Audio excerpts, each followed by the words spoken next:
Tutorials on the Terrace.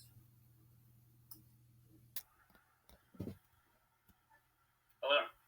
Welcome to another exciting episode of Tutorials on the Terrace for British Literature. Here, during week 4, we're going to continue on and finish up this little mini research paper we've been working on. And today, we're going to be focusing on paraphrasing. So let's get started.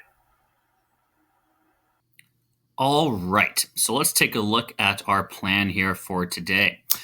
First off, I want to let you all know that I am extending the due date, pushing back the due date for this little research paper. I know I originally said it would be due this Friday, but I'm going to move it all the way a week back to Tuesday, May 12th by 10 p.m. So again, the new due date is Tuesday, May 12th at 10 p.m. You can just upload it to the Google Classroom.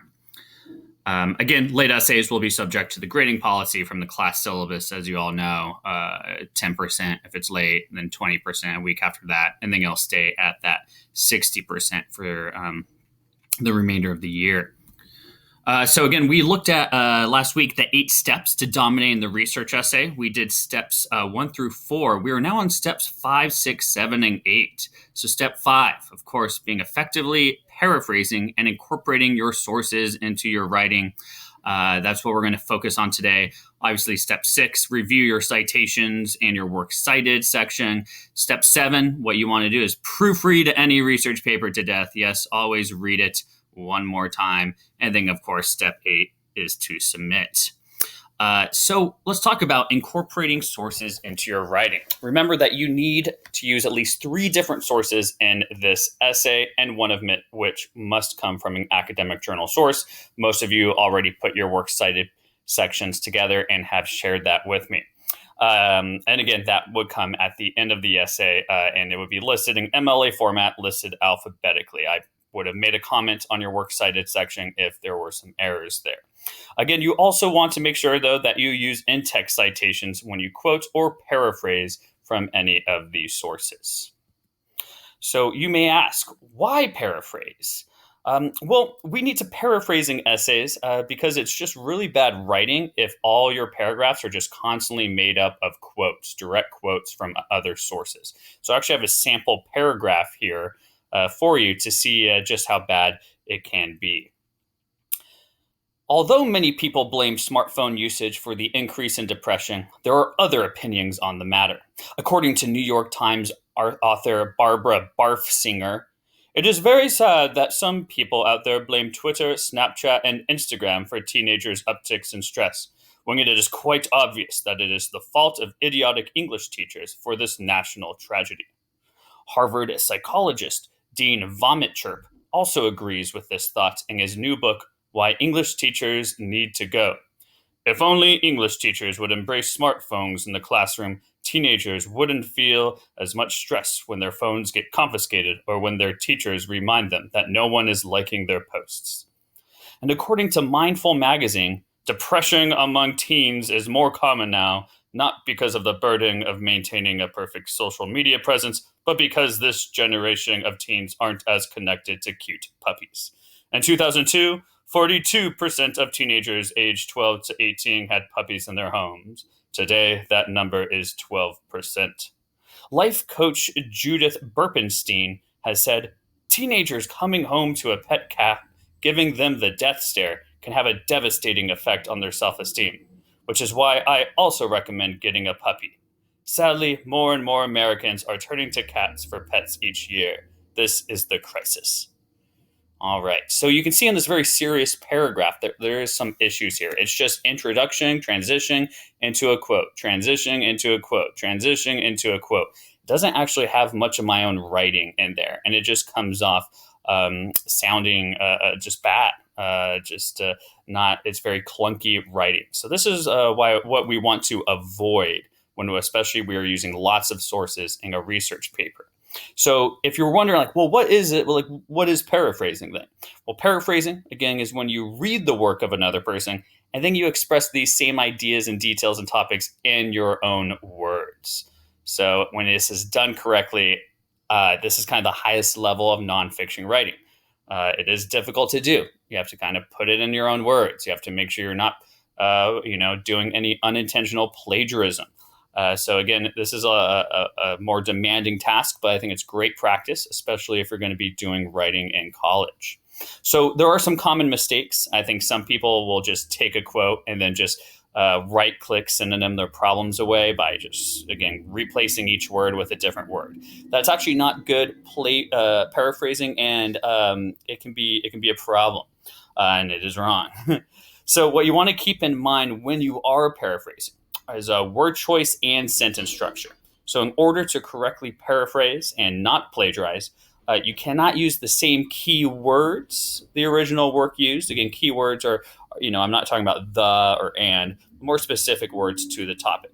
Also, make sure to change up the sentence structure. So I do have some examples here. So this is an original sentence from that paragraph I read, the quote from Barbara Barfsinger. And let's look at a bad example, or at least an attempted paraphrase, but it has some issues here. It is extremely unfortunate that there are individuals that blame social media apps for the increasing adolescent stress, especially since it is apparent that the blame really should lie on the writing and literature educators for this domestic catastrophe. Barfsinger. So even though this has a correct little citation there, it's really just changing the words and not really changing up the sentence structure, right? Instead of saying it is sad, we say it is unfortunate. Instead of saying people out there, right, we say individuals. Looking at teenagers upticks in stress, we see just increasing adolescent stress. Instead of national tragedy, it's a domestic catastrophe. So this actually is not good paraphrasing. And if you did do this in college, you could get in trouble with what's called unintentional plagiarism, because you didn't change up the text enough. It's not in your own words. It's really kind of just too clunky, and you're just kind of finding synonyms for each word. So let's look at a good example. So let's take that same original sentence and that quote from Barbara Barfsinger, and here's one that does a better job. While social media receives the most criticism for its contribution to anxiety and stress among teenagers, English teachers are often overlooked for the role they play in regards to this issue. Again, we have that correct little citation there. Or just make it a lot shorter. Let's take a look at this last one. English teachers, and not social media, should receive more scrutiny when it comes to the issue of stress among teenagers. So again, don't feel like you need to take a quote and change it word for word into your own, so that it's a little bit different. Really just change it up completely. Think about what is your own style. I often tell people, read the quote, read the sentence from that source, sit on it for a little bit, and then kind of write it out, that idea, in your own words. Don't be looking back and forth at that source and then your own document. That's where you get into trouble with unintentional plagiarism. Also, remember to cite. Even when you are paraphrasing, you need in-text citations, right? It's still someone else's idea, so you got to give them credit. So don't be surprised if you have 4 or 5 in-text citations for each paragraph in a research paper. This is to be expected because for a research paper, you're heavily relying on many outside sources. So again, you can work in an in-text citation by simply stating who the author is of the original source in your own sentence. Or you can save it for the end of the sentence and cite it in parentheses with the last name. If there are page numbers, however, with the source, so this is all books and almost all academic journals will have a page number, then you must cite the page number at the end of the sentence as well.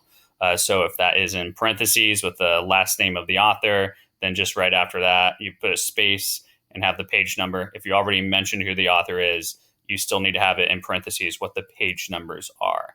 So that is something you want to do. Also, if you have several consecutive sentences that are paraphrasing the same source, then you can wait to cite it until the last of those consecutive sentences.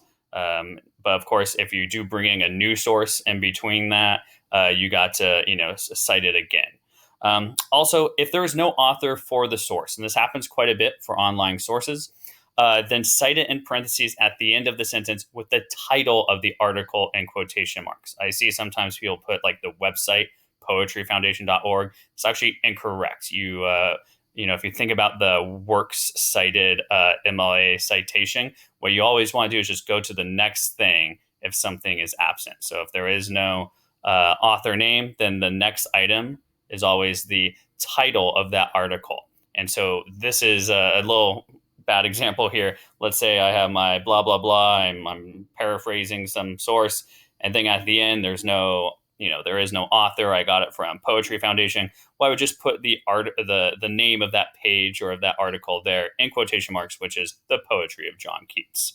So that is what you would want to do in that situation. So I know this was a lot of information here, but if you have any questions about the research paper or about paraphrasing or even how to cut your own hair, again, you can join me for WebEx office hours today at 2:30 p.m. I will post the login information for the WebEx office hours later today on the Google Classroom stream. So I hope you all have a fantastic day and good luck with the writing.